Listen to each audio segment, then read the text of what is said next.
मेरी आवाज आ रही है? जी आ रही है।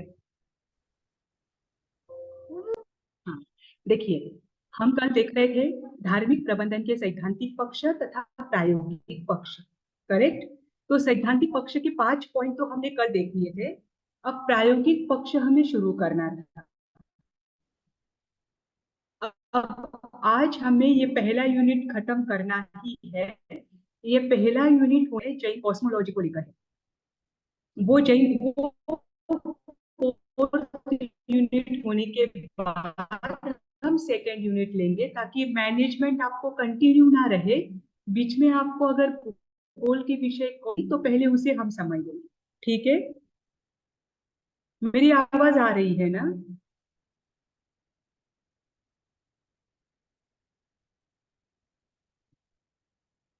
मेरी आवाज आ रही है सबको? जी मुझे आपकी आवाज आ रही है। अच्छा, क्योंकि मेरे यहाँ पर बार बार अनस्टेबल दिखा रहा है। ठीक है। तो आज हमें किसी भी हालत में ये पहला यूनिट पूर्ण करना है। उसके मेरी वॉइस ब्रेक हो रही है? नहीं, नहीं हो रही, आपकी आवाज क्लियर है क्या? कोमल जी। मैम आप क्या अच्छा, बोल रहे हो? कोमल जी। कोमल जी, आपका आपका नेटवर्क इशू देख लेते हैं, क्या है क्या वहां पर कुछ? क्योंकि अरुणा जी को तो मेरी आवाज आ रही है। एक बार उधर देख एकदम लीजिएगा। क्लियर। हाँ, ठीक है, ठीक है। हाँ जी। तो आज मैम हम आप क्या प्रायोगिक पक्ष बता रहे हो? लेकर जो धार्मिक। जी। आप क्या बता रहे हो? महाराज साहब, आपने कुछ कहा? मैंने ये पूछा हाँ, आप अभी क्या ना बता रहे गाधा। हेलो। जी महाराज साहब, आपकी आवाज ब्रेक हो रही है, बताइए। महाराज साहब। मैं ये पूछ रही हूँ आपने स्टार्ट कर दिया ना, तो क्या बता रहे हो? हाँ, जस्ट स्टार्ट, मतलब मैं वही बताऊँ, अभी कुछ किया नहीं है, बोल ही रही हूँ। हाँ, बस मैंने इतना ही बोला है कि आज हम पहला यूनिट कंप्लीट करेंगे, और पहला यूनिट पूर्ण होने के बाद पहले हम चौथा यूनिट लेंगे जो जैन भूगोल है, क्योंकि उसके डीप में स्टडी होना जरूरी है। उसको हम ज्यादा टाइम देंगे, और फिर दूसरा और तीसरा यूनिट लेंगे। ठीक रहेगा ना? तो अभी देखिए, हाँ मैम चलेगा। कल हमारा चल रहा था। जी महाराज साहब। नहीं मैम आप बोलो। जी। तो देखिए, कल हमारा चल रहा था धार्मिक प्रबंधन को के सैद्धांतिक और प्रायोगिक पक्ष। सैद्धांतिक पक्ष के 5 पॉइंट्स हमने देख लिए थे। 5 पॉइंट्स कौन कौन से थे, कौन बता सकता है?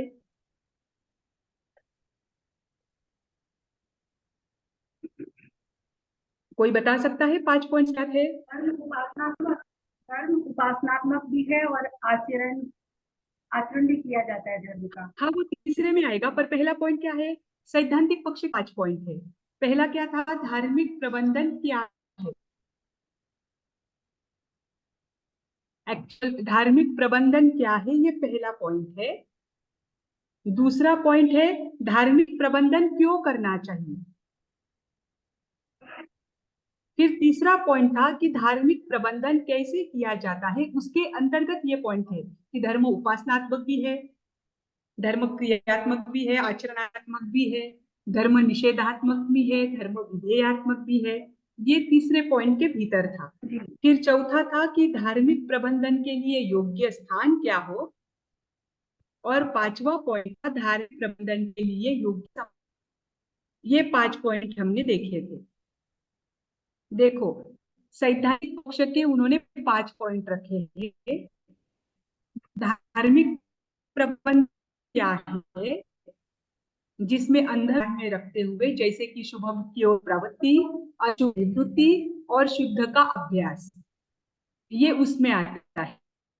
फिर दूसरा क्या था कि धार्मिक प्रबंधन आखिर क्यों किया जाता है, क्यों करना चाहिए। फिर तीसरा पॉइंट दिया था कि धार्मिक प्रबंधन होता कैसे है, कैसे किया जाता है। उसके भीतर था कि धर्म उपासनात्मक भी होता है और आचरणात्मक भी होता है, निषेधात्मक भी होता है, विधेयात्मक भी होता है, प्रवृत्ति रूप भी है, निवृत्ति रूप भी है, उत्सर्ग रूप भी है, और और अपवाद रूप भी है। ठीक, ये उसके भीतर था कि कैसे किया जाता है। फिर था धार्मिक प्रबंधन का योग्य स्थान, और लास्ट में पांचवा पॉइंट था कि धार्मिक प्रबंधन का योग्य समय। मेरी आवाज ब्रेक हो रही है क्या? मारा सबको भी पूरी आवाज नहीं जा रही? ब्रेक ब्रेक हो रही है आवाज। मेरी आवाज ब्रेक नहीं हो रही ना? मुझे ब्रेक तो होने नहीं आ रही है, आपकी आवाज क्लियर आ रही है। तो मारा साहब आप भी नेटवर्क का देख लीजिए ना एक बार। हाँ, अब देखिए। हाँ जी मारा साहब। हाँ, अब देखिए प्रायोगिक पक्ष। धार्मिक प्रबंधन के प्रायोगिक पक्ष क्या है? प्रायोगिक पक्ष में हमें पहले देखना है। देखो, सबसे पहले देखिए कि हमने हजारों करोड़ों दीपक लगाए। उस दीपक से पूरी पृथ्वी को हमने प्रकाशित कर दिया, पर यह प्रकाश किसके लिए रहेगा? जिसको आंखें हैं। अगर कोई व्यक्ति नेत्रहीन है तो उसे उस प्रकाश का उपयोग होगा क्या? नहीं, नहीं होगा। उसके लिए आप हजारों दीपक लगाओ, करोड़ों दीपक लगाओ, उसे उस प्रकाश का कोई अर्थ नहीं है। उसके लिए उसे वो प्रकाश नहीं दिखेगा। ऐसे ही अगर कोई अंदर से मिथ्यात्व से ग्रस्त है, अगर अंदर से उसे योग्य दृष्टि नहीं है, सत्य को जानने की उसमें जिज्ञासा नहीं है, तो ऐसे व्यक्ति के लिए आप कितना भी आचरण का मार्ग रखे, कितने भी वो उपासनात्मक धर्म में जाए, पर उसके लिए वो धर्म प्रकाशमय हो सकता है क्या? नहीं हो सकता। देखो, नंदी सूत्र में एक आप जहां पर मिथ्या श्रुत और सम्यक श्रुत का वर्णन आता है, वहां पर एक बात बहुत अच्छी बताई है कि अगर कोई सम्यक दृष्टि जीव है, जो सही को सही रूप में देखता है, जो यथार्थ श्रद्धान रखता है, ऐसा जीव है। अगर ऐसा जीव मिथ्या श्रुत को भी पढ़ता है तो भी उसके लिए वे मिथ्या श्रुत सम्यक श्रुत बन जाते। करेक्ट, क्योंकि उसकी दृष्टि सही है। बराबर। और कोई मिथ्यात्वी जीव है जिसकी यथार्थ दृष्टि नहीं है, हाँ, वो अगर सम्यक श्रुत भी पढ़ता है तो वो सम्यक श्रुत भी उसके लिए क्या होते हैं? मिथ्या श्रुत होते हैं। बराबर। है तो सम्यक श्रुत, इतने सुंदर इतने श्रुत उसके पास आए हैं, आगम उसके पास आए हैं, परंतु उसकी दृष्टि ही सही नहीं है, तो वो क्या करेगा? उस सम्यक श्रुत में से भी कुछ जो नहीं ग्रहण करनी चाहिए, अग्रहणीय जो बातें हैं, उनको ही ग्रहण करेगा। वैसा ही यहाँ पर बताया है कि धर्म प्रबंधन के प्रायोगिक पक्ष जो है, जो आचरणात्मक है, हमें आचरण में उसे कैसे लाना है, इसके कुछ पक्ष यहाँ पर आचार्य श्री जी ने दिए हैं। लेकिन उसी के साथ उन्होंने ये बात भी बताई है कि हमारी दृष्टि सही हो, उस आचरण करने के पीछे हमें उद्देश्य पता हो, उद्देश्य के साथ अगर हम आगे चलते हैं तो ये आचरण भी हमारे लिए फलदायी होते। ठीक, तो उनमें उन्होंने सबसे पहले बताया है प्रायोगिक पक्ष में धार्मिक प्रबंधन के सही उद्देश्यों का निर्माण करना। हम जो भी कार्य करते हैं उसके पीछे अगर उद्देश्य हमें पता हो तो हम वो कार्य बीच में नहीं छोड़ते। उस उद्देश्य को लेकर अगर हम संकल्पबद्ध हो तो वो कार्य हमारा बीच में नहीं छूटता है। वो कार्य करने का आनंद भी आता है और कठिनाइयों को भी करते हैं, पार करके हम आगे बढ़ते हैं। बराबर।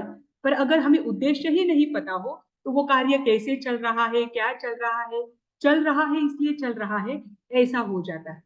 जैसे कि हम सामूहिक अनुष्ठान करते हैं, प्रतिदिन हम सामूहिक करते हैं, हम सबको बताया गया है कि आपको सामूहिक करना है। अब हम सामूहिक करते हैं, लेकिन सामूहिक करने के पीछे उद्देश्य क्या है, ये अगर हमें ना पता हो कि हम सामूहिक कर रहे हैं, ये किसके लिए कर रहे हैं, हम सुबह स्थानक में जा रहे हैं, हम किसके लिए जा रहे हैं, सामूहिक के पीछे हमें क्या प्राप्त करना चाहिए और क्या प्राप्त होना चाहिए, अगर ये हमें पता ना हो तो हम जाएंगे, सामूहिक करेंगे, सब बोल रहे हैं उनके पीछे बोलेंगे, या फिर उस सामूहिक में भी बातें करेंगे और घर पर चले आएंगे। बराबर।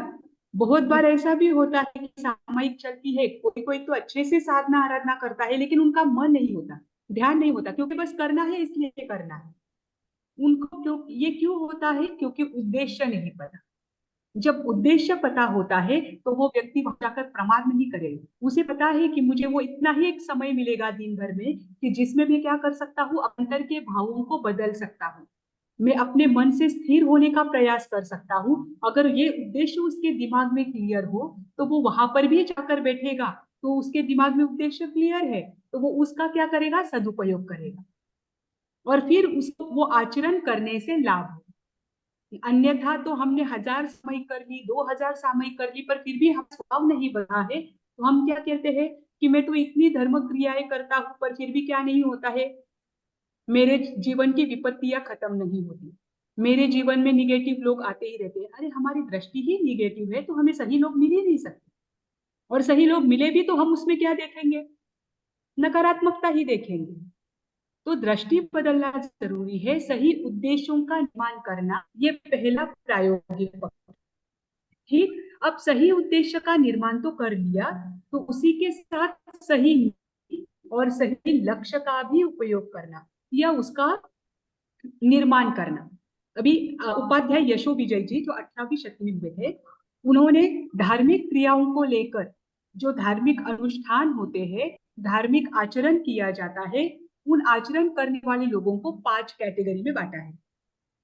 उनके अनुष्ठान को, जो आचरण वो करते हैं, सबसे पहला उन्होंने कहा है कि 5 प्रकार के अनुष्ठान होते हैं। उसमें सबसे पहला अनुष्ठान होता है विष अनुष्ठान। विष अनुष्ठान यानी कि मुझे इस लोक में अगर मैं ऐसे करूंगा तो इस लोक में मुझे रिद्धि मिली, लोगों से मान सम्मान मिलेगा, ऐश्वर्य मिलेगा, ये सब इच्छाओं क्या करता है, अनुष्ठान करता है धर्म की। जैसे कि कोई जीव है, उसे पता है कि अगर मैं प्रतिदिन स्थानक में जाता हूँ और मैं सामयिक करता हूँ, तो जो बड़े बड़े समाज के लोग हैं, जो पुराने श्रावक है, वो क्या करेंगे, मैं अगर धर्म की आराधना करता हूँ तो मुझे पूछेंगे, मेरे पास ध्यान देंगे। इस दृष्टि से भी कोई जीव करता है तो उससे क्या होता है, कौन से अनुष्ठान के अंतर्गत वो आ सकता है, विष अनुष्ठान। पर कभी कभी ऐसा होता है कि हमारे बड़े श्रावक जी, ऐसे अगर कोई व्यक्ति है वो आगे बढ़ना चाहते हैं, तो उनको प्रोत्साहन देते हैं। प्रोत्साहन देने से कभी कभी उसके मन के भाव बाद में बदल जाते, उसे ध्यान में आता है कि महिमा त्याग की है, महिमा मेरी नहीं, महिमा इस धर्म की है जिसकी वजह से मुझे पूछा जा रहा है। तो बाद में वो बदल सकता है, वो बात अलग। अब आपको एक बताती हूँ, हमारे शास्त्रों में आगम में वर्णन आता है अंगार मर्दनाचार्य का, सुना है आपने? अंगार मर्दनाचार्य मतलब अंगार मर्दन या फिर अंग मर्दन कहिए, उस नाम के आचार्य थे। अब वो आचार्य थे, आप सोचिए चतुर्विद संघ का भार उनके सर पर है, उनको आचार्य बनाया गया है। अब वो जो आचार्य है, एक मिनट, हाँ, वो जो आचार्य है, उनके शिष्य है, उनके साथ गांव में विहार कर रहे हैं 500 शिष्यों के साथ, 500 शिष्य उनके हैं। अब एक बार मेघ कुमार क्या करते हैं, सपना देखते हैं कि 500 सिंह आ रहे हैं और 500 सिंह के आगे नेतृत्व कर रहा है एक सियाल। हाँ सुना हुआ है ना, सुना हुआ है ना? तो मेघ कुमार को तो ये सपना समझ में नहीं आया कि ये सपना ऐसा क्यों आया, तो उन्होंने निमित्तक को पूछा। फिर बाद में उनको समाचार मिले कि 500 साधुओं के साथ अंगार मर्दनाचार्य क्या हो रहे हैं, इस नगरी में प्रवेश कर रहे हैं। अब जब उन्होंने ये सुना तो उनको तुरंत अपने सपने का ध्यान आया। तो वो मेघ कुमार परीक्षा लेना चाहते थे कि जो सुबह मैंने सपना देखा वो यही था क्या, कि 500 सिंह के आगे नेतृत्व कौन कर रहा है, एक सियाल कर रहा है। अब मेघ कुमार क्या करते हैं, दो दो तीन जगह पर ये वर्णन आता है, तो वहां पर कहीं कहीं पर ये है कि रास्ते में घास फूस जो है हरी, वो बिछा देते हैं। कहीं कहीं पर आता है कि नीचे गड्ढा होता है, ऊपर से लकड़ी डाली हुई होती है, तो जो जिसमें छेद हो, ऐसे स्टेप्स हो, ऐसी जगह हो, यहाँ से साधु जी अपना पैर रखकर आगे नहीं जाते, क्योंकि बीच में विकलेंद्रिय जीव या एकेंद्रिय जीवों की विराधना होती। अब वर्णन ये आता है कि वो घास फूस आदि क्या करते हैं, वहां पर डालते हैं।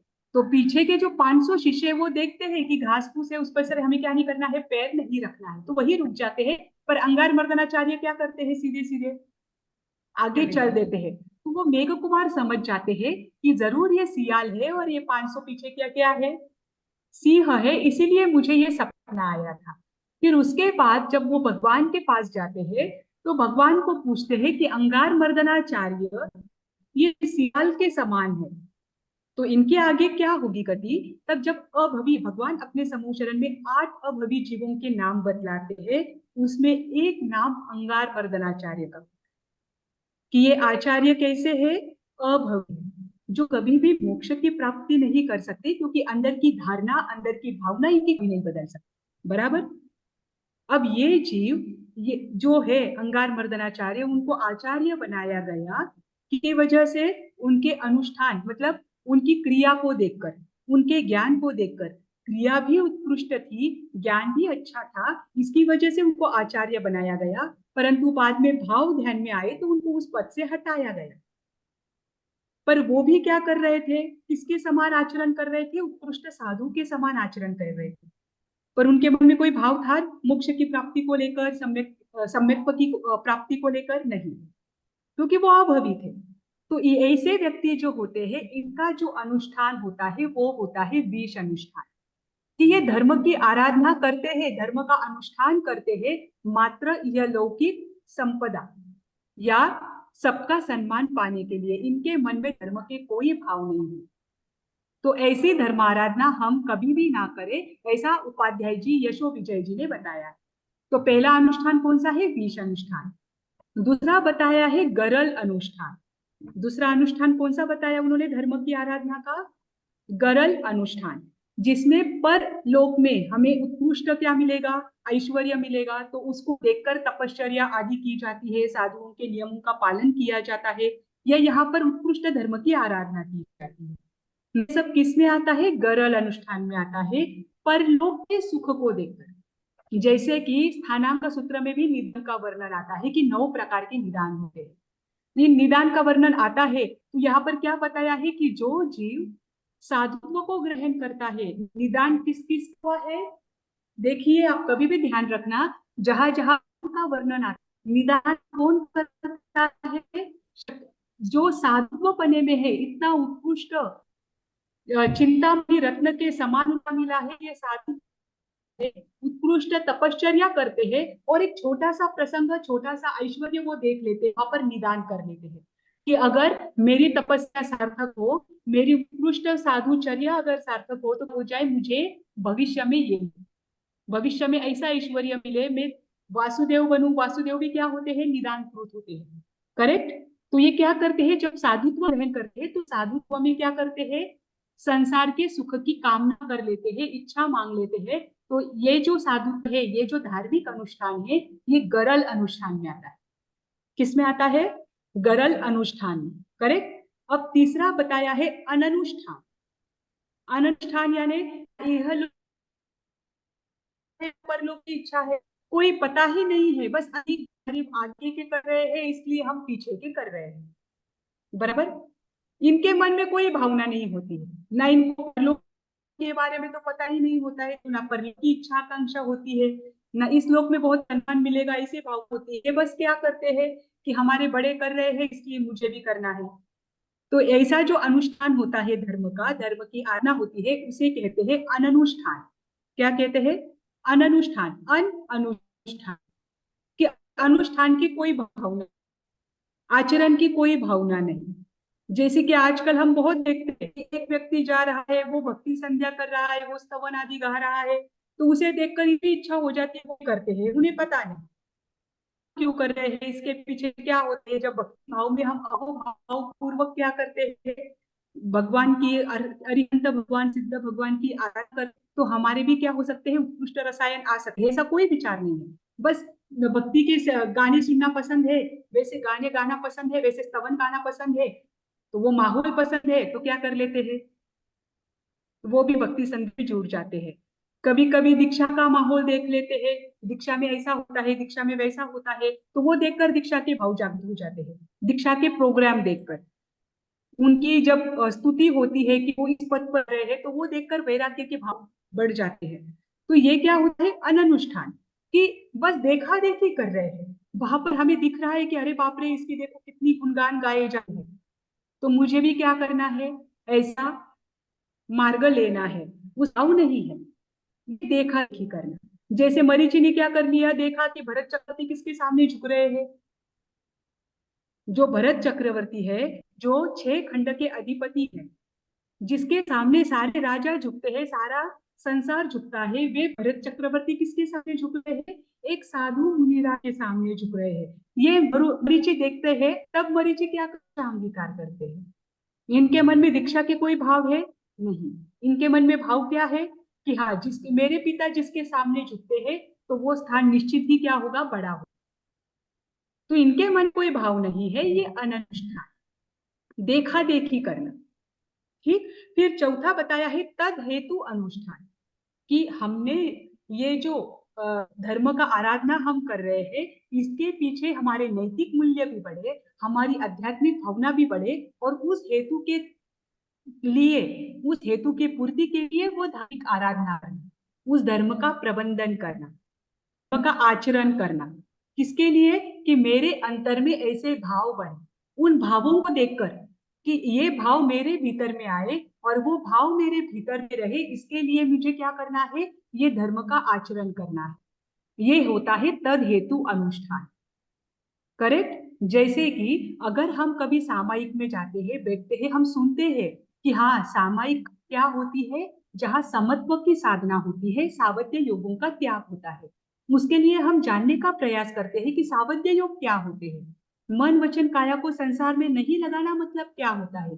तो हमारे भीतर में अगर भाव जागे कि मैं एक ही सामायिक करूं, सामायिक के भीतर भी ये प्रयास करूं कि मेरे मन में संसार को लेकर कोई भाव ना आए, संसार के किसी भी व्यक्ति का कोई विचार ना आए, विचार आए से दूर होने, ये जो पुरुषार्थ किया जाता है मन से, वो होता है तद हेतु अनुष्ठान। कि सामायिक करने के पीछे मुझे पता है कि मेरा उद्देश्य क्या है। करेक्ट। जैसे कि धन्ना अनगार है, काकंदी के धन्ना अनगार, उन्होंने क्या किया? जाना, सुना कि क्या है, ये संयम का मार्ग है, और अगर मुझे क्या करना है? भगवान के जैसी क्या करना है? आत्मलीनता प्राप्त करनी है, आत्मरमणता प्राप्त करनी है, तो मुझे जल्द से जल्द क्या करना पड़ेगा? इस मार्ग पर आना पड़ेगा। जब वो इस मार्ग पर आते हैं तो अपना समय व्यस्त ना हो, तो इसलिए वो तुरंत क्या कर लेते हैं? बेले बेले की तपस्या शुरू करते हैं। उसमें भी पारने के दिन वो क्या करते हैं? उचित आहार करते हैं, जो फेंका हुआ, फेंकने जैसा आहार है उसको वो करते हैं, ताकि इसमें उनका क्या न रहे? मन ना रहे। उनका मन किस में रहे? निरंतर धर्म ध्यान में रहे, निरंतर आत्मा को उच्चतम अवस्था प्राप्त करने में रहे। ये उनकी जो हेतु है, ये उनका उद्देश्य है, ये जो उनका उद्देश्य है, ये आता है तद हेतु अनुष्ठान में। कि मैं जो भी कार्य कर रहा हूँ, चाहे मैं तपस्या करूं, चाहे मैं साधना करूं, चाहे मैं आराधना करूं, उसके पीछे मुझे पता है कि मुझे आत्मा को क्या करना है? उच्चतम स्थिति पर लेकर जाना है। तो ये जहां पर होता है वो होता है तद हेतु अनुष्ठान। और पांचवा अनुष्ठान होता है अमृत अनुष्ठान। ये सहजता से होता है, सहजता से ही आध्यात्मिकता में वो चले जाते हैं। वहां पर धार्मिक आचरण वो कर रहे हैं, लेकिन धर्म का जो आचरण है वो ऑटोमेटिकली उनसे होता है, क्योंकि उनके अंदर में संसार का कोई भाव ही नहीं रहता। इसीलिए सांसारिक क्रियाएं उनके द्वारा होती ही नहीं है। अगर वो संसार में भी रहे तो भी वो आध्यात्मिक जो अपनी स्थिति है उसमें ही रहते हैं। अगर वो साधुत्व में भी रहे तो भी वो अपने अंतर की स्थिति में ही रहते हैं। उनके लिए स्थान क्या है ये महत्वपूर्ण नहीं है। वो ऐसे जीव जहां भी रहे वो अपने आत्मा में ही लीन रहते हैं। जैसे कि अनुत्तर विमानवासी जीव है, वो भी क्या है? अनुत्तर विमान में उनको उत्कृष्ट ऐश्वर्य मिला हुआ है, उत्कृष्ट भोग मिला हुआ है, पर फिर भी वो सम्यक्त्व में है। जैसे कि तीर्थंकर का जीव जो श्रेणिक है, श्री कृष्ण राजा है, ये नरक गति में है, परंतु क्षायिक समकित की प्राप्ति इनको हुई है, तो वहां पर भी वो क्या कर रहे हैं? अपने समकित में जी रहे हैं। जैसे कि भरत चक्रवर्ती और माता मरु देवी का जीव था, कि जो कि संसार में थे, पर संसार में भी उनकी आध्यात्मिकता की जो सीमा थी वो चरम तक पहुंच गई, और संसार में रहते ही उन्होंने क्या कर लिया? केवल ज्ञान को प्राप्त कर लिया। ऐसी उत्कृष्ट स्थिति को उन्होंने संसार में रहते हुए ही प्राप्त कर लिया। ये जो जीव होते हैं, उनका जो धार्मिक आराधना होती है वो होती है अमृत अनुष्ठान। कि वो कहीं भी रहे तो भी वो संसार में लिप्त नहीं हो। उनके अंदर में कषाय जो होते हैं वो निरंतर क्या होते जाते हैं? क्रूश होते जाते हैं। एक तो इनका कषाय भी कैसा होता है? संज्वलन होता है। दूसरा कषाय तो इनके भीतर नहीं होता है, पर वो संज्वलन कषाय को भी वो क्या करते हैं? कम करते जाते हैं। ठीक, ऐसे व्यक्तियों का जो अनुष्ठान होता है वो अम्ल अनुष्ठान होता है। बराबर। ये 5 प्रकार यशो विजय जी महाराजा ने बताए हुए हैं कि धर्म जो है सही उद्देश्य और सही नीतियों का निर्माण करना, यानी क्या कि देखना कि ये 5 प्रकार की धार्मिक आराधना है, ये 5 प्रकार के अनुष्ठान है, उसमें से हम कौन से अनुष्ठान को ग्रहण कर रहे हैं। हमारा अनुष्ठान तद हेतु अनुष्ठान होना चाहिए या फिर अमृत अनुष्ठान में परावर्तित करने का इसे प्रयास करना चाहिए, लेकिन पीछे के 3 अनुष्ठान हमारे ना हो। ठीक, इसका ध्यान रखना है, निरंतर आगे बढ़ना है कि हम तद हेतु में रहे और तद हेतु से अमृत में जाए, नीचे नहीं आए। ठीक, हाँ। उसके बाद तीसरा पॉइंट है जो उपासनात्मक साधन है उनका सम्यक उपयोग करना। हमने कल ही देखा था कि उपासना के 2 अर्थ होते हैं, एक ज्ञान और क्रिया, ये दोनों मिलकर उपासना बनती है। करेक्ट, ज्ञान सहित क्रिया और ज्ञान क्रिया सहित ज्ञान, दोनों भी चीजें, तो ज्ञान और क्रिया दोनों मिलकर क्या बनती है, उपासना बनती है। तो हमारे पास श्रुत है, इसीलिए हम क्या कर सकते हैं, क्रिया को अंगीकार कर सकते हैं। आप कभी भी देखना, किसी भी धर्म का आधार जो होता है वह उसका श्रुत होता है। जब तक यह ज्ञान होता है तब तक क्या हो सकता है, हमारे लिए क्रिया करना आसान हो सकता है। अगर ज्ञान ना हो, ये खुद हमारे पास नहीं आता, तो हमें क्या पता होता कि कौन से क्रिया के पीछे क्या उद्देश्य रहा हुआ है।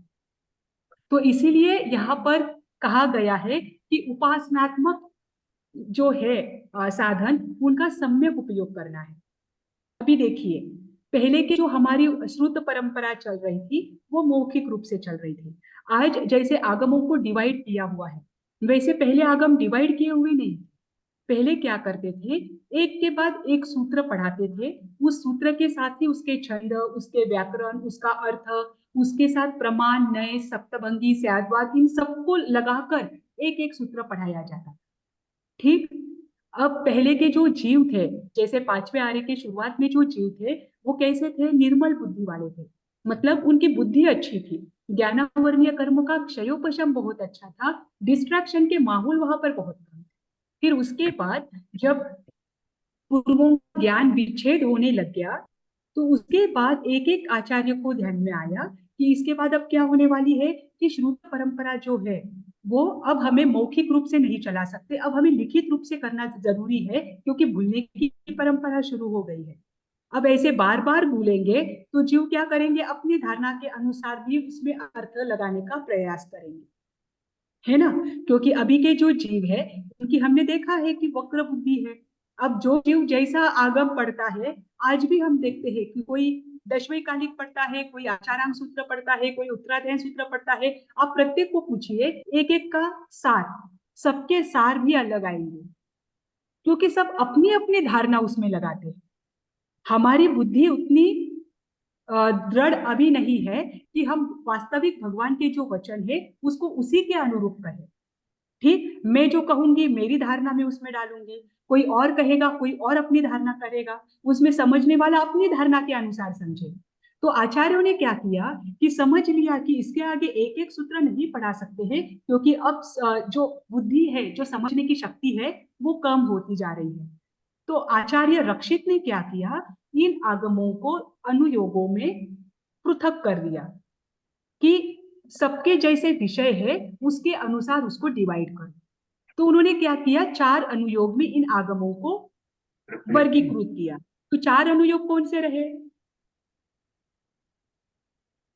कौन बता सकते? द्रव्यानुयोग, हाँ, गणितानुयोग, चरणानुयोग, धर्मकथानुयोग। हाँ जी, धर्म कथानुयोग, चरण करनानुयोग, गणितानुयोग, गणितानुयोग और चरणानुयोग और द्रव्यानुयोग। धर्मानुयोग। हाँ, उसी को दिगंबर परंपरा में धर्म कथानुयोग को ही प्रथमानुयोग कहा जाता है और चरण करनानुयोग को ही कर्णानुयोग कहा जाता है। करेक्ट। और जहां पर श्वेतांबर परंपरा में गणितानुयोग आता है, वहां पर दिगंबर परंपरा में कर्णानुयोग आता है। कर्णानुयोग आता है। ठीक, और द्रव्यानुयोग तो दोनों समान है। अब उन्होंने क्या सोचा, उनकी दृष्टि को बड़ा होगा। हम स्कूल में जाते हैं, जाते हैं ना? तो हम स्कूल में जाते हैं तब आपको कौन से विषय होते हैं स्कूल में जब आप पढ़ने के लिए जाते हैं तब? मैथ साइंस से रहते हैं। स्कूल में पढ़े हो आप सब? मैथ, साइंस, जी, इंग्लिश, मैथ, वहां पर आपको मैथ्स हिस्ट्री, होता है, साइंस सोशल होता है, स्टडीज, ज्योग्राफी, जी हिस्ट्री होता है, social studies, correct, economics. History, geography, civics होता है, लैंग्वेज के सब्जेक्ट्स हम्म। होते हैं ना? ये क्यों हाँ। किए जाते हैं? ताकि बच्चों की सर्वांगीण प्रगति हो। और पहले जो परंपरा थी वो कैसी थी? एक एक सूत्र को सर्वदृष्टि से पढ़ाना, क्योंकि उनकी बुद्धि उतनी उत्कृष्ट थी। फिर बाद में आचार्यों ने देखा ऐसा नहीं हो सकता। जो गणित का विषय है, अब गणित के जो आपके कभी स्कूल में देखा होगा, गणित के टीचर की पढ़ाने की तकनीक अलग होती है, बराबर। हिस्ट्री के टीचर हम्म। की पढ़ाने की तकनीक अलग होती है। हिस्ट्री वो अलग तरीके से पढ़ाता है, जो साइंस पढ़ाता है उसकी पढ़ाने की टेक्निक अलग होती है, बराबर। साइंस की जैसे पढ़ाया जाता है उसी के अनुसार अगर गणित पढ़ाया जाए या कोई लैंग्वेज सब्जेक्ट है उसमें व्याकरण आदि को लेकर पढ़ाया जाता है, तो वो व्याकरण के अनुसार अगर आपको गणित का विषय पढ़ाए तो आपको गणित समझेगा? नहीं समझेगा। क्योंकि अगर आपको मैथ्स सीखना है तो आपको फॉर्मूला ही चाहिए, बराबर। उसी के अनुरूप आप आगे आगे के सम्स करते जाते हैं, जैसे जैसे आपको प्रॉब्लम्स आते हैं उसके उसके सॉल्यूशंस उसके प्रिंसिपल या उसके फॉर्मूला जो होते हैं उसके अनुसार होते हैं। ऐसे आपको फॉर्मूला की टेक्निक होती है। साइंस के लिए आपको जो टेक्नोलॉजी है उसके जो सिद्धांत है वो बताए गए हैं, जो प्रिंसिपल यूनिवर्स लॉज होते हैं उसके सिद्धांतों के आधार पर आपको साइंस पढ़ाया जाता है। हिस्ट्री आपको पास्ट इवेंट के आधार पर पढ़ाया जाता है। कॉन्स्टिट्यूशन का सब्जेक्ट है सिविक्स, वो आपको संविधान के नीति नियमों के आधार पर और उसमें दंड क्या होना चाहिए उसके आधार पर पढ़ाया जाता है। तब आपको ये सब्जेक्ट समझ में आते हैं, सही।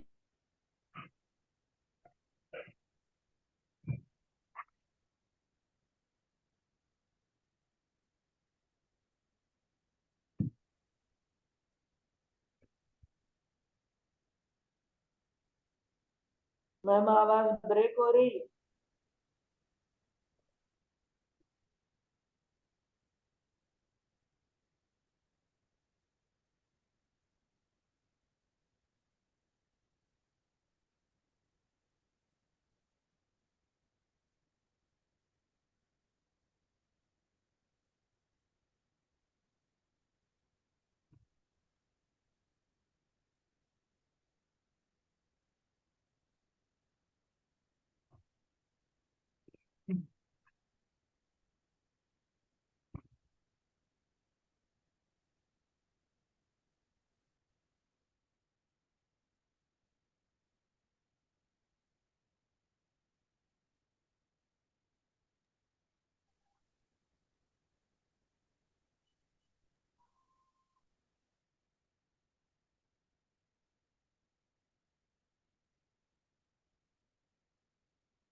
हाँ, मैम अब आ रही है मेरी आवाज नहीं आवाज? आ रही।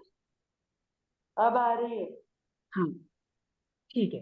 तो देखिए, हम स्कूल में जाते हैं तो हमें प्रत्येक विषय कैसे पढ़ाया जाता है? अलग अलग तरीके से पढ़ाया जाता है। तब वो विषय समझना हमें बहुत आसान होता है। जो संख्या का विषय है वो संख्याओं के आधार पर ही पढ़ा सकते हैं। संख्या में आपको व्याकरण नहीं पढ़ाएंगे, करेक्ट। वैसे ही बाकी के विषय होते हैं।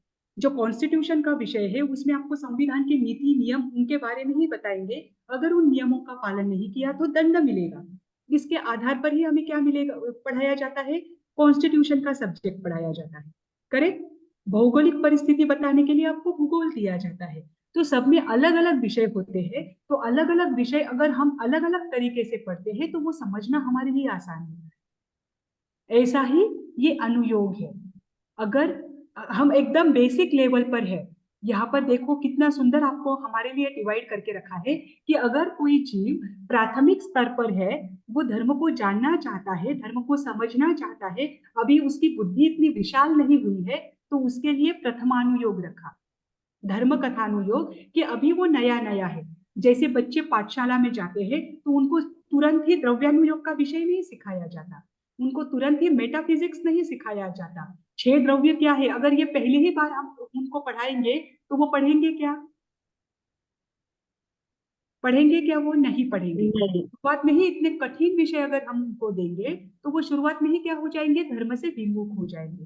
तो उनको शुरुआत में क्या किया जाता है? एक एक स्टोरी के आधार पर धार्मिक अपने जो नैतिक मूल्य है, जो बोध है, वो उनको दिया जाता है।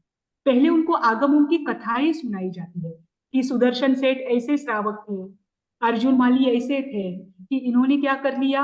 अपने कर्मों का क्षय कर लिया। तो ये स्टोरीज देकर उनको क्या किया जाता है? धर्म में दृढ़ किया जाता है। तो ये पहली जो एकदम बेसिक लेवल पर होते हैं उनको धर्म कथानुयोग के माध्यम से क्या किया जाता है? धर्म में स्थिर किया जाता है। जब बच्चों को स्टोरी के माध्यम से आप सिखाते हैं तो उनको धीरे धीरे धर्म में इंटरेस्ट आने लगता है। ठीक, जब धर्म में इंटरेस्ट आने लगता है तब हम क्या करते हैं? उन्हें एक एक, देखो, अर्जुन माली ने ये व्रत अंगीकार किया, सुदर्शन सेठ 9 तत्वों के ज्ञाता थे, वो ऐसे ऐसे क्या करते थे? छोटे छोटे नियम लेते थे। तब हम क्या करते हैं? उन बच्चों को एक एक छोटा छोटा नियम लेना सिखाते हैं। तो यहाँ से होती है उनकी चरणानुयोग की पढ़ाई। फिर उनको चरणानुयोग के विषय सिखाए जाते हैं। जब वो धर्म कथानुयोग और चरणानुयोग में स्थिर हो जाते हैं तब उनको गणित के विषय सिखाए जाते हैं। और उसके बाद उनको द्रव्य के विषय में, यूनिवर्स के विषय में सिखाया जाता है। देखिए, द्रव्य हमें दिखते नहीं है पर ये यूनिवर्सल लॉ है। जो चीजें हमें दिखती नहीं है उस पर हम जल्दी ट्रस्ट नहीं कर सकते, बराबर। इसीलिए द्रव्यानुयोग का विषय लास्ट में क्यों रखते हैं? क्योंकि तब तक उस व्यक्ति की जो श्रद्धा है, उसकी जो बुद्धि है, वो धर्म में स्थिर हो जाती है। जब वो धर्म में स्थिर होता है तब उसको ऐसे विषय पढ़ाओ तो उसको जटिल नहीं लगता है और ऐसे विषयों को वो ग्रहण कर सकता है। तो ये अनुयोग जो है, तो हमें भी देखना है कि उपासनात्मक जो साधन है उनका सम्यक उपयोग करना, यानी क्या? कि इनको देखना कि हमें किस समय पर हमें कौन सी आराधना हम कर सकते हैं। जब धर्म कथानुयोग का समय हो, हमें लगता है कि हाँ, इस माध्यम से हम अपने मन को स्थिर कर सकते हैं, धर्म में स्थिर हो सकते हैं, तो धर्म कथानुयोग का माध्यम है। अगर हमें लगे कि हाँ, हम व्रत, नियम, अतिचार इनके बारे में पढ़ सकते हैं, इसके बाद हमारा धर्म मन जो है वो और स्थिर हो सकता है, तब उस समय जो हमारे चरणानुयोग है उनके विषयों को ले, फिर कर्णानुयोग को ले और फिर द्रव्यानुयोग को ले। लेकिन इनका निरंतर अभ्यास करते रहना चाहिए। इससे हमारे मन की जो दृढ़ता है, अपने बुद्धि की जो प्रगल्भता है, वो बढ़ती जाती है। और जितनी बुद्धि प्रगल्भ होती है उतना हमारा आचरण उत्कृष्ट होता है। इसलिए यहाँ पर दूसरा पक्ष उन्होंने क्या दिया है आचार्य ने? कि तीसरा दिया है, उपासनात्मक साधनों का सम्यक उपयोग करना। अब उपासनात्मक जो साधन है, ज्ञान के जो साधन है, उनका हम सम्यक उपयोग करना सीख जाते हैं। तो फिर उसके बाद उन्होंने चौथा दिया है कि क्रियात्मक साधनों का सम्यक उपयोग करना। क्रियात्मक साधन यानी अरहत भक्ति करना, सामायिक प्रतिक्रमण आदि करना, गुरु वंदन आदि करना, गुरु के समीप जाकर बैठना, उनके साथ की हुई एक चर्चा भी क्या होती है? हमारे ज्ञान को बढ़ाने वाली होती है। तो ये सारे क्रियात्मक आचरण है। इनको करने से हमारी जो बुद्धि स्थिर हुई है धर्म में, वो और भी क्या हो जाती है? दृढ़ हो जाती है। हमारी संकल्प शक्ति बढ़ती है। ठीक, तो इनको भी ग्रहण करना। और उसके बाद पांचवा दिया है कि हमने उपासनात्मक जो ज्ञान का आदि का साधन है उसको भी प्राप्त कर लिया, उसका भी सम्यक उपयोग कर लिया, क्रियात्मक साधनों का भी सम्यक उपयोग कर लिया। तो जो पांचवा होता है वो होता है आचरणात्मक जो साधन है उनका भी सम्यक उपयोग करना। एक बार ज्ञान और क्रिया हमारे जीवन में आ जाती है तो आचरण में आने में समय नहीं लगता है। पर फिर भी अगर हम नहीं जान पाते हैं, समय जीवन में नहीं अपना पाते हैं, तो उनको अपनाना है। जैसे कि 7 व्यसन को तो बचपन से ही सबका त्याग होता है। 7 व्यसन को छोड़ना, 12 व्रतों को अंगीकार करना, अगर साधुत्व को अंगीकार कर सकते हैं तो साधुत्व को अंगीकार करना, 11 जो प्रतिमाएं हैं उनको धारण करना, 8 प्रवचन माता को समझना, उनको अपने जीवन में लाने का प्रयास करना, आचरण में लाने का प्रयास करना, ये सब आचरणात्मक में आता है। परिशह सहन करने का प्रयास करना, परिशह मात्र साधुओं के लिए ही नहीं है। हम भी अगर परिश्रम को सहन करने का प्रयास करें, अभ्यास करें, तो हम भी क्या कर सकते हैं? आचरण में उत्कृष्ट बन सकते हैं। तो ये अभी से हम शुरू कर सकते हैं। जैसे 10 धर्मों को स्वीकार करना, क्षमा आदि जो 10 धर्म है उनको अपने जीवन में लाना, ये सब आचरणात्मक है। ठीक, तो ये 5 पॉइंट प्रायोगिक पक्ष में आते हैं। 5 पॉइंट प्रायोगिक पक्ष में कौन से आते हैं? पहला कौन सा पॉइंट बताया था? सही उद्देश्य निर्माण करना, धार्मिक प्रबंधन का उद्देश्य निर्माण करना। दूसरा पॉइंट क्या था? धार्मिक प्रबंधन के उद्देश्य के साथ नीति और लक्ष्य उनका निर्माण करना, जो सही नीति है और सही लक्ष्य है उनका निर्माण करना। फिर तीसरा पॉइंट क्या था? जो उपासनात्मक साधन है उनका सम्यक उपयोग करना। चौथा है जो क्रियात्मक साधन है उनका सम्यक उपयोग करना। और पांचवा क्या है? जो आचरणात्मक साधन है उनका सम्यक उपयोग करना। ठीक, ये 5 प्रायोगिक पक्ष है। यहाँ पर आपका ये 12 मार्क का प्रश्न पूर्ण हो जाता है। अब आपको एक प्रश्न और दिया गया है क्वेश्चन बैंक में, जो यहाँ पर मैंने आपको नहीं दिया था, कि धार्मिक प्रबंधन के 5 स्तर, 5 लेवल्स कौन से हैं। उसमें बस आपको शायद नाम ही दिया है, मैंने डिटेल इंफॉर्मेशन नहीं दी है। वो 5 स्तर के नाम तो आपको मिल जाएंगे, पर बस मैं थोड़ा आपको 10 मिनट में वो एक्सप्लेन करती हूँ, ताकि ये यूनिट यहीं पर खत्म हो जाए और हम जैन भूगोल को शुरू करें, जो जैन कॉस्मोलॉजी है। ठीक, अब 5 स्तर जो है वो कौन से बताए हैं? उसमें सबसे पहला जो स्तर बताया है वह है मंद स्तर। अब बस इनके अर्थ समझ लेना। पहला मंद स्तर बताया है, दूसरा है तीव्र स्तर, तीव्रता। तीसरा है तीव्रतर स्तर, जैसे गुड बेटर बेस्ट होता है वैसे ही तीव्रतर स्तर। उसके बाद है तीव्रतम स्तर और पांचवा है पूर्ण स्तर। ठीक, एक मंद है जो धर्म की आराधना के धार्मिक प्रबंधन की 5 स्तर बताए हैं। जब हम धार्मिक प्रबंधन करना शुरू करते हैं, हमारे रिलीजियस बिहेवियर मैनेजमेंट को करना शुरू करते हैं, तो हमारे स्तर कैसे होते हैं? सबसे पहला जो स्तर होता है वह मंद स्तर होता है। वह मंद इसलिए होता है क्योंकि उसमें कषायों की तीव्रता होती है। ठीक, ये फर्स्ट लेवल है, प्राथमिक लेवल है। तो इसके बाद जब हम करते करते आगे जाते हैं, तब हमारा जो दूसरा स्तर आता है वो होता है तीव्र स्तर। ठीक, फिर तीसरा आता है कि उसमें भी हम और आगे बढ़ते हैं, तो वो होता है तीव्रतर। फिर फोर्थ होता है तीव्रतम और पांचवा स्तर होता है पूर्ण स्तर। अब मंद स्तर किसे कहते हैं वो देखिए। मंद स्तर किसे कहा जाता है? जिसमें कषायों की तीव्रता हो, परंतु फिर भी धार्मिक अनुष्ठान, धार्मिक प्रबंधन करने की ओर हम आगे बढ़ चुके हैं। ये पांचों के पांचों स्तर धार्मिक प्रबंधन के स्तर है, ध्यान रखना। तो इसमें धर्म की ही क्रियाएं रहेगी, बस थोड़े से लेकर सबसे हाईएस्ट लेवल तक ये धर्म का आराधन होगा। ठीक, तो उसमें सबसे पहला मंद स्तर है। इसमें क्या किया जाता है? प्राथमिक लेवल पर, प्राथमिक स्थिति पर यहाँ पर ज्ञानार्जन प्राप्त करते हैं। मतलब शुरुआत करते हैं कि मुझे थोड़े थोड़े करके अपने ज्ञान को बढ़ाना है। अब मैंने आज धार्मिक प्रबंधन का निर्णय ले लिया कि नहीं, मुझे अब रिलीजियस मैनेजमेंट भी करनी है। जैसे मेरे लाइफ की मैनेजमेंट है, जैसे मेरे बिजनेस की मैनेजमेंट है, जैसे मेरे एजुकेशन की मैनेजमेंट है, वैसे ही मुझे रिलीजियस की भी मैनेजमेंट करनी है। मेरा रिलीजियस बिहेवियर भी योग्य होना चाहिए। तो मैं क्या करूंगी? आज से शुरुआत करूंगी। तो मैंने आज तक कभी कुछ किया ही नहीं, मैंने बस डिसाइड किया है। तो मेरी जो ये पहली स्टेप है, तो यहाँ पर मैं क्या डिसाइड करूंगी कि हाँ, मुझे पहले धर्म का स्वरूप क्या है उसे समझने का प्रयास करना है। अपने धर्म में क्या क्या आता है वो समझने का प्रयास करना है। फिर उसमें मैं क्या क्या कर सकती हूँ वो मुझे देखना है। तो यहाँ पर जो पढ़ाई की जाती है, ज्ञान की आराधना की जाती है, वो प्राथमिक लेवल की होती है। जैसे कि बच्चों को हम पाठशाला में भेजते हैं, जब बच्चे पाठशाला में जाते हैं तब उनकी जो पढ़ाई होती है वो प्राथमिक स्तर की होती है। ठीक, तो वहां पर जब उनको ज्ञान देते हैं तो उसी के साथ हम छोटे छोटे नियम भी देते हैं, बराबर।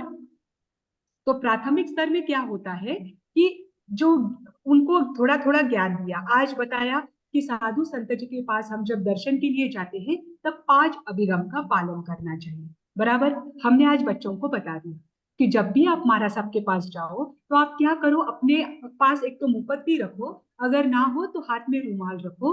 बिना रुमाल रखे आप साधु संतों के साथ नहीं बोलना। हमने बच्चों को सिखा दिया, तो बच्चों को नियम भी दे दिया कि आप आगे से ध्यान रखना कि जब भी साधु संत मिले खुले मुंह उनके साथ नहीं बोले। दिया नियम। अब ये नियम देने के बाद वो क्या करेगा? जब जब भी साधु संत आएंगे तब तब वो ध्यान रखेगा कि मुझे क्या करना है, उनके साथ मुख पर हाथ रख के ही बोलना है। ये उसका लौकिक धर्म। तो मंद स्तर में क्या होता है, प्राथमिक स्तर का ज्ञान प्राप्त किया जाता है, उसी के साथ छोटे छोटे नियम तप आदि लिए जाते हैं और उसी के साथ लौकिक धर्म का पालन किया जाता है। ठीक, ये मंद स्तर होता है, बराबर। फिर दूसरा स्तर होता है तीव्र स्तर। अब उसे पता है, अब वो प्रतिदिन पाठशाला में जा रहा है, वो बच्चा बड़ा हो रहा है, उसने भी क्या किया, धर्म का एक एक तत्व को स्वीकार करने का, उसको पढ़ाई करने का प्रयास किया। अब वो एक एक तत्व को पढ़ रहा है, धर्म के स्वरूप को जो अंदर में गहरा उतर रहा है, उस समय वो क्या करता है कि जो जो उसने सीखा है बाद में उसको बार बार याद करता है, उसकी अनुप्रेक्षा करता है, ध्यान आदि करता है। वो करने से वो क्या होने लगता है, आत्मलक्षी होने लगता है।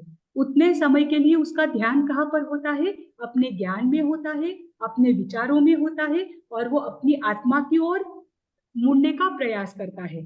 तो ऐसे करने से क्या होता है, उसके आत्मबल का विकास होता है।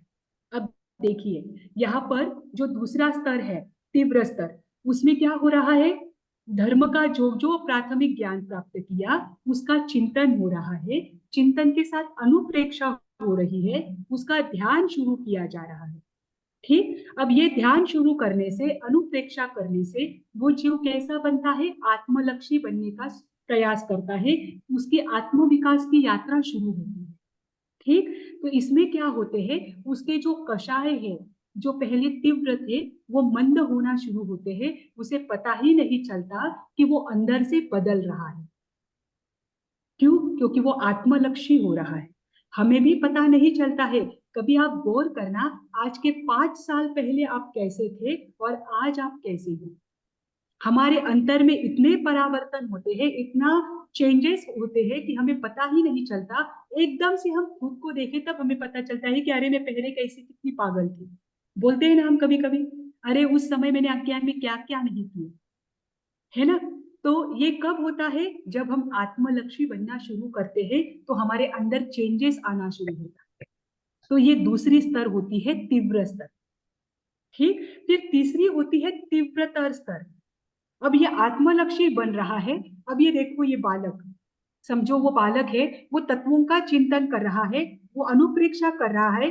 अब उसने सोचा कि देखो, उसने मतलब देखा कि देखो मैंने चंडक कौशिक की कथा सुनी।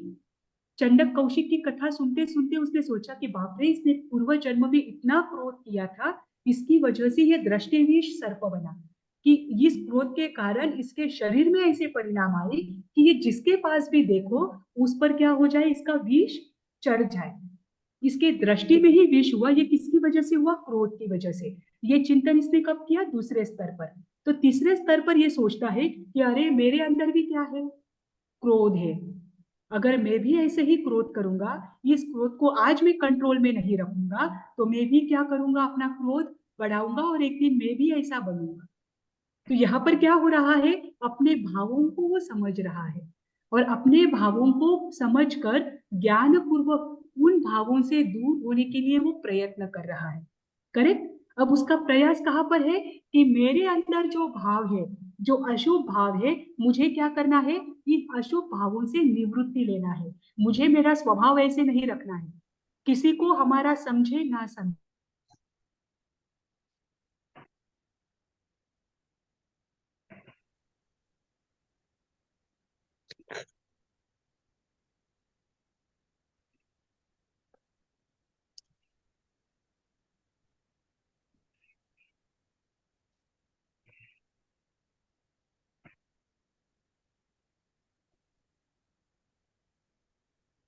नेटवर्क गया लगता मैम का।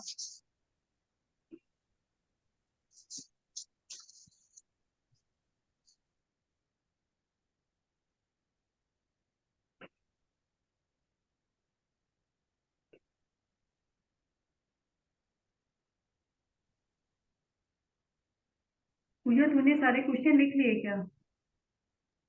हाँ, तूने सारे क्वेश्चन लिख लिए क्या?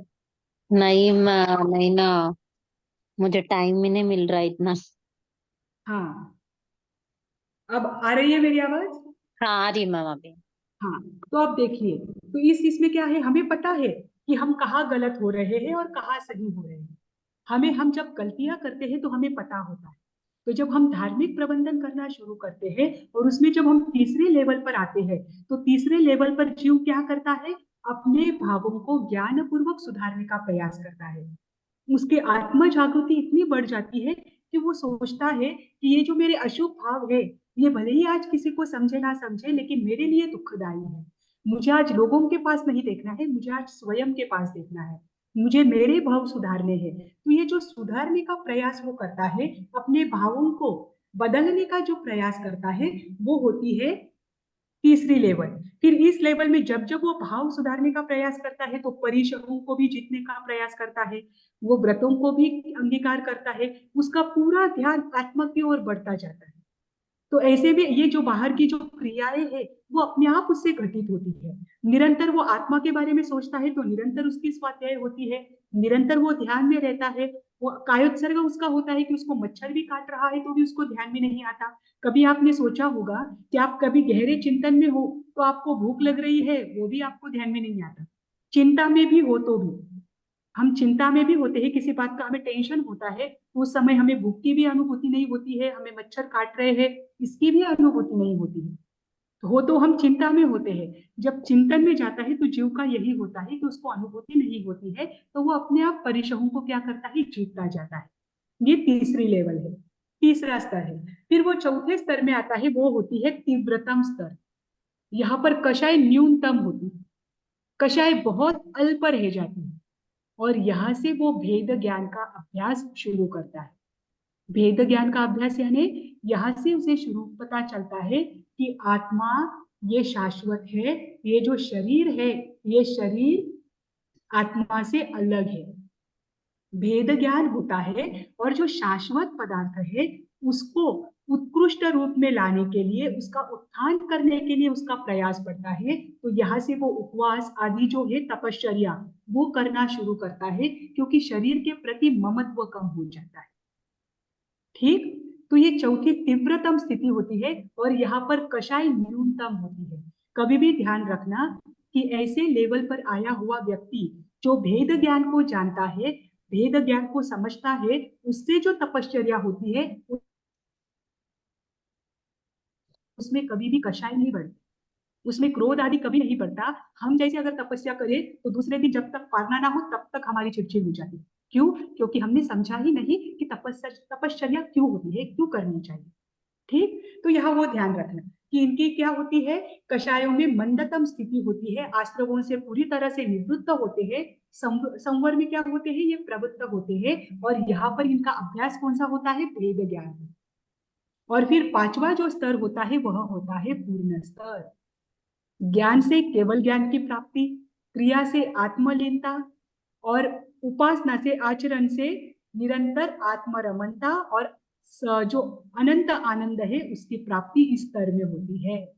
जब जीव भेद ज्ञान करते करते आगे बढ़ता है, तो एक ऐसा समय आ जाता है कि तब उसे केवल ज्ञान की प्राप्ति हो ही जाती है। और केवल ज्ञान के प्राप्ति के साथ निरंतर वो क्या होता है, आत्मा में रमन करता है, और निरंतर आत्मा के जो वास्तविक आनंद है, उस आनंद की अनुभूति वो करता है। तब उसके धार्मिक प्रबंधन का पांचवा स्तर पूरा होता है, और वो पांचवा स्तर है पूर्ण स्तर, कि यहाँ पर उसकी यात्रा पूर्ण हो गई। ठीक, पांचों स्तर समझ में आए? वो आपके नोट्स में है। जैसे आत्मरमणता, उसके बाद क्या है? अनंत आनंद में, जो सच्चिद आनंदमय रूप है, उसमें वो लीन हो जाता है। ये पूर्ण स्तर, ये आपके नोट्स में नहीं है, ये आप लिख ही लेना। पहला है मंद स्तर, दूसरा है तीव्र स्तर, तीसरा है तीव्रतर स्तर, चौथा है तीव्रतम स्तर, और पांचवा है पूर्ण स्तर। ठीक, ये धार्मिक प्रबंधन के 5 स्तर बताए हैं। इनका चिंतन करना, मनन करना, हमें कौन से स्तर से शुरू करना है वो देखना, पर धार्मिक प्रबंधन आप भी शुरू करना, ताकि आपके भी जीवन में आनंद रहे और हमारे भी जीवन में आनंद रहे। हम भी शुरू करते हैं, आप भी शुरू करें। ठीक है, आज मुझे जैन कॉस्मोलॉजी शुरू करना था, पर अभी 2-3 मिनट ही रहे हैं, अगली क्लास है। तो जैन जी, तीव्रतर स्तर एक बार बोलेंगे मैम? हाँ, तीव्रतर स्तर में हम अपने भावों को समझने लगते हैं, ये तीसरा स्तर है। देखो, दूसरे स्तर में चिंतन मनन शुरू हुआ, फिर चिंतन मनन शुरू होने के बाद जब तीसरे स्तर में आते हैं, तब तीसरे स्तर में हम सोचते हैं कि अच्छा इन भावों से इनको क्या हुआ, ऐसी दुर्गति हुई तो मेरे अंदर भी वो भाव है, मेरे अंदर भी कषाय है, मेरे अंदर भी क्रोध आदि है, इनसे भी मुझे ऐसी स्थिति प्राप्त होगी, तो मुझे इन भावों को सुधारना है। यहाँ पर वो सुधारने की प्रक्रिया में लग जाते हैं। तो सुधारने की प्रक्रिया में लग जाते हैं तो अपने आप क्या हो जाता है, उनके परिशोहों को जीतना शुरू हो जाता है, नियमों का पालन करना शुरू हो जाता है, अपने आप वो आत्मलक्षी बनते हैं। आत्मविकास की यात्रा तो वो दूसरे ही इसमें शुरू कर लेते हैं, तो और आत्मलक्षी बनते हैं। ठीक। ठीक है मैम। हाँ, और समता पूर्वक जीना वो शुरू करते हैं तीसरे स्तर में।